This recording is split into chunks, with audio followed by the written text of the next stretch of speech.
문제는 타이밍. 이제 우리가 셀 차례다. 유안타 T라이더.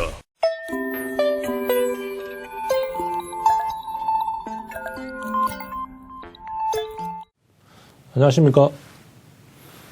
유안타증권에서 정유화학 업종을 담당하고 있는 황규원 연구원입니다.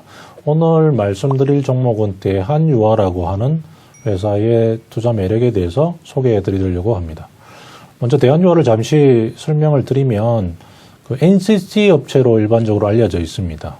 나프타라고 하는 원유에서 추출되는 파생 제품으로 에틸렌이나 프로필렌을 주로 생산하는 업체를 NCC 업체라고 표현합니다.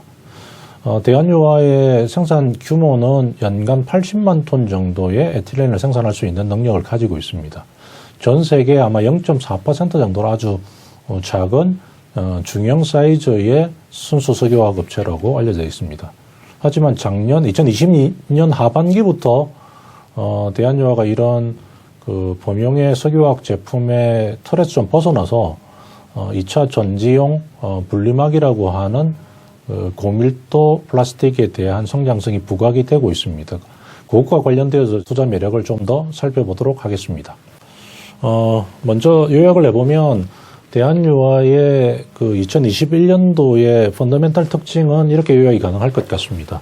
석유화학 부분은 이쪽 범용 제품이라고 하는 석화 부분은 상승 사이클에 접어들 것으로 보여지고요.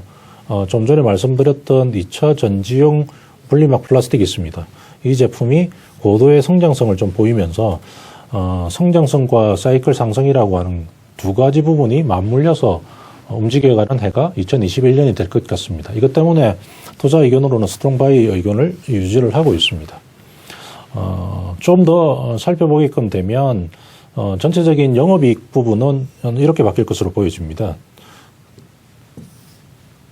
2021년도 전체 대한유화의 실적 부분은 매출액 기준으로 보면은 대략 2조 2천억 원 정도 수준, 영업이익이 아마 3천억 원대를 조금 초과할 것으로 그렇게 예상이 되어집니다. 이 영업이익 3천억 원, 3,100억 정도로 추정을 하고 있습니다만 규모는 작년도 2020년도에 실적 확정치가 되는 1,600억 원에 대비해서 92% 증가하는 수치로 실적의 상당 부분의 우황세를 보일 것으로 보여집니다. 이 3,100억 원의 영업이익은 과거의 최고 사이클, 석유화학의 최고 사이클 산업 시기가 됐던 2018년도에 기록했던 3,188억 원 정도 수준에 육박하는 아주 호황 정도의 실적으로 우리가 해석을 할 수 있을 것 같습니다. 구체적으로 좀 중요한 게 이 영업이익의 구성 항목이 중요합니다. 영업이익 3,100억 원을 좀 나눠서 보면 기존 범용 제품의 실적이 대략 한 2,400억 원 정도, 그리고 분리막용 2차 전지에 들어가는 제품이 아마 700억대 정도 수준으로 실적이 나눠질 것으로 보여집니다. 특히 2차 전지용 분리막용 PP 제품이 되어집니다. 이 비중이 전체 실적의 25%까지 높아질 수 있다는 게 올해 실적 흐름에 가장 중요한 키가 되지 않겠냐 싶습니다. 두 번째로 살펴봐야 될 모멘텀은 2차 전지용 분리막용 플라스틱에 대한 성장성을 가지고 있습니다. 특히 주목할 부분은 전 세계 시장 점유율이 약 50% 정도의 시장 점유율을 가지고 있습니다. 대한유화가 주로 생산하고 있는 제품은 초고밀도 폴리에틸렌이라는 제품과 초고밀도 폴리프로필렌이라는 제품을 생산을 하고 있습니다. 이 양 제품의 특징은 살펴보면 이렇습니다. 폴리에틸렌 같은 경우에 2차 전지에 사용되기 위해서는 두께를 아주 얇게 만들기에 아주 용이합니다. 그래서 주로 2차 전지 중에서 자동차용 전지에 사용되어지는 분리막의 기본 원료로 사용이 되어집니다. 그걸 섭식용 분리막이라고 표현합니다. 이 섭식용 분리막의 핵심 원료로 사용되어지는 게 폴리에틸렌, 특히 초고밀도 폴리에틸렌이 되어집니다. 이 초고밀도 폴리에틸렌의 글로벌 마켓 쉐어가 현재 50% 정도를 달성을 하고 있습니다. 폴리프로필렌이라는 제품도 생산을 하고 있습니다. 초고밀도 폴리프로필렌도 2차 전지 분리막용으로 투입이 되고 있습니다. 주로 건식용 분리막에 사용이 되어집니다. 건식용 분리막은 주로 핸드셋이라든지 아니면 전동 공구와 같은 배터리에 주로 사용이 되어지는 분리막입니다. 여기에 들어가는 핵심 원료가 폴리프로필렌이 되어집니다. 이 두 가지 제품들이 앞서 말씀드렸던 것처럼 2021년도 전체 실적의 약 25%를 점유할 것으로 이렇게 보여집니다. 여기서 조금 주목해야 될 부분이 이렇습니다. 글로벌 마켓시어 50%라고 하는 부분이 왜 형성이 될 수 있었는지 부분을 아마 추적을 해봐야 될 것 같습니다. 2차 전지 배터리나 아니면 거기에 들어가는 소재업체들 중에서 글로벌 전체 시장의 50% 이상을 장악하고 있는 국내 기업은 없습니다. 대신 대한유화가 아마 유일하게 분리막용 플라스틱의 글로벌 전체 50%를 가지고 있습니다. 이 50%를 보유하게 됐던 핵심적인 이유는 이렇습니다. 기술 때문에 그렇습니다. 어떤 기술을 가지고 있냐 그러면 생산하는 PPP의 생산 기술 방식이 아모코라고 하는 회사로부터 특허가 있는 제품 기술을 가져왔습니다. 이 부분과 그리고 일본의 치소라고 하는 공장에서 생산되고 있는 생산 공정을 카피해서 국내에 안착시켰던 설비가 되어집니다. 그러면 이 아모코 치소 프로세서가 도대체 어떤 특징을 가지고 있길래 그 대한유화의 글로벌 마켓시어를 이렇게 높일 수 있는지 부분을 살펴봐야 될 것 같습니다. 간단하게 살펴보면 모노모라고 하는 생산 프로세싱에서 플라스틱을 만들 때 단분자 물질이 되는 모노모라고 하는 원료를 플라스틱으로 만듭니다. 이 플라스틱으로 만든 게 고분자 폴리머로 바꾼다고 하는데 이 바꾸는 과정 중에 반응 속도를 높이기 위해서 알루미늄계 촉매제를 혼합하게끔 됩니다. 이 알루미늄계 촉매 중에서 대한유화가 사용하는 건 티타늄이 사용이 되어집니다. 모노모에 티타늄을 집어넣어서 80도 온도로 점진적으로 온도를 맞춰서 회전시키게끔 되면 고분자 플라스틱이 생성이 되어집니다. 이 과정 중에 추가되는 과정이 하나 더 있습니다. 아모코 취소 공정 중에서는 방금 투입됐던 이 촉매제를 제거하는 공정이 하나 더 붙게끔 됩니다. 일반 다른 석화업체들하고 좀 다른 구조가 되어집니다. 초고속의 원심 분리기 공정이 포함이 돼서 이 원심 분리기를 이용해서 회전을 시키게끔 되면 기존에 포함이 됐던 촉매제, 또 티타늄도 빠져나오게끔 되고 잔여 찌꺼기, 애쉬 컨텐트라고 하는 찌꺼기도 아마 빠져나오게끔 됩니다. 이 공정을 거치게끔 돼서 나오는 제품은 초고밀도 폴리에틸렌이 되면서 특징이 순도가 아주 높은 특징의 플라스틱을 뽑아내게끔 됩니다. 이 고순도의 분리막용 PPP들이 판매를 되게끔 됩니다.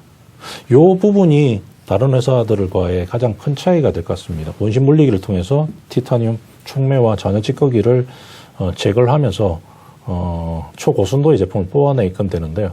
이 초고순도의 폴리에틸렌 또는 폴리프로필렌의 특징은 이렇게 됩니다. 분리막에 채용이 되어지면 촉매가 없다 보니 촉매와 같은 금속 물질이 없다 보니 화재 발생 리스크가 상당히 줄어들게끔 됩니다. 그걸로 이야기하면 후발주자로 플라스틱 시장에 들어오는 업체들 입장에서 보면 촉매 부분을 남겨둔 상태에서 플라스틱을 판매하고 있습니다. 분리막에 투입이 됩니다. 해당 분리막은 결국 일부 찌꺼기나 촉매 부분이 남아있다 보니까 화재 위험성이나 또는 배터리의 출력 문제가 조금 낮게 형성이 되는 에러가 발생이 됩니다. 거기에 비하면 대한유화의 초고밀도 폴리에틸렌, 폴리프로필렌은 그런 화재와 관련되어 있는 리스크도 줄이게끔 되고 출력도 오히려 높이게끔 되는 그런 효과를 발휘하게끔 됩니다. 이 효과는 결국 맨 마지막 단에 붙는 아모코 취소 프로세스에 촉매 관련되어 있는 찌꺼기 부분을 원심 분리기를 통해서 제거하는 효과 때문에 나타나는 걸로 보여집니다. 이런 기술적 차이가 세계 시장 점유율 50%를 담당을 하고 있습니다. 추가적으로 살펴보면 주요 거래처가 있습니다. 주요 거래처라고 하면 우리들이 많이 알고 있는 전 세계 1위 분리막 업체가 되는 중국의 원첩고분 그리고 SK이노베이션 이런 회사들이 주 거래처로 판매를 하고 있습니다. 이 해당 회사들의 특징이 2021년도에 캐파가 대략 55%가 늘어나게끔 됩니다. 바꿔서 말해보면 대한유화의 주요 거래처가 되는 언척고분과 SK이노베이션의 올해 생산 캐파가 55%가 늘어난다는 의미는 대한유화가 더 판매량을 늘리고 판매 비중을 높일 수 있는 상당한 중요한 계기 발판이 될 것으로 보여집니다. 그래서 현재 마켓시어가 50% 정도 수준입니다만 이게 2022년 정도가 되면 60% 정도 수준으로 마켓시어가 오히려 상승할 수 있는 동력을 또 가지고 있는 게 이 2차전지 분리망용 플라스틱의 대한유화가 가지고 있는 강점이라고 볼 수 있을 것 같습니다. 2차전지 분리망용 플라스틱 생산 기술에 대해서 간략하게 설명을 드렸고요. 이 부분은 아마 실적 추정을 해보면 이렇게 됩니다. 올해 영업이익은 700억대 정도 수준이지만 2022년도에 뭐 900억대 그리고 2030년 정도가 되면 2천억대 이상의 실적으로 꾸준하게 우상향 정도의 흐름이 보일 것으로 예상이 되어집니다. 많이 인지들 하고 계신 것처럼 전기차의 판매 속도와 비례적으로 대한유화의 분리망용 PE 쪽에 실적 증가가 이루어질 것으로 예상이 되어지고 있고요. 특이한 건 영업이익률이 거의 50% 가까이 달성이 되고 있다는 게 주요한 특징이 될 것 같습니다. 글로벌 마켓시어도 50%를 달성을 하고 있지만 시장 이익률도 전체 영업이익률도 50%를 보이고 있어서 외형 성장 부분과 맞물려서 실적 성장 부분이 좀 크게 이루어질 것으로 이렇게 보여집니다. 2030년 정도가 되면 지금 현재 석유화학에서 벌어들이고 있는 실적과 맞먹는 정도의 실적이 달성이 될 것으로 이렇게 보여집니다. 이 부분을 현재 가치로 환산해서 가치를 계산해 보면 약 1조 5천억 원 정도의 분리망용 PPP의 가치가 형성이 될 수 있지 않겠느냐 이렇게 예상을 가능해 볼 수 있을 것 같습니다. 여기까지가 대한유화의 2021년도의 투자 키에 대해서 주로 말씀을 드렸습니다. 정리를 해보면 대한유화라는 회사는 우리가 알고 있는 건 순수한 소형 석화업체로 이렇게 인지를 하고 있습니다만 2020년도 하반기부터 도드라지게 2차전지 분리망용 PEPP를 생산하는 전문 성장업체로 전환이 되고 있습니다. 그 전환 속도가 올해 좀 더 빨라질 것으로 보여지고요. 해당 부분에 대한 그 주식시장에서 가치 인식이 본격적으로 진행되는 시기가 전개될 것으로 예상을 하고 있습니다. 그 핵심에는 아모코 치소라고 하는 기술적인 특징 때문에 글로벌 마켓시어 50%를 장악하고 있다는 부분이 가장 중요한 핵심적인 투자 포인트가 될 것으로 이렇게 보여집니다. 이상 대한유화에 관련된 간략한 내용을 설명드렸습니다. 좀 더 자세한 내용은 그 유한타증권 홈페이지의 보고서를 참조하시면 될 것 같습니다. 감사합니다. 문제는 타이밍. 이제 우리가 셀 차례다. 셀 타이밍을 알려주는 유한타 T레이더. 잘 파는 게 투자다. 유한타증권.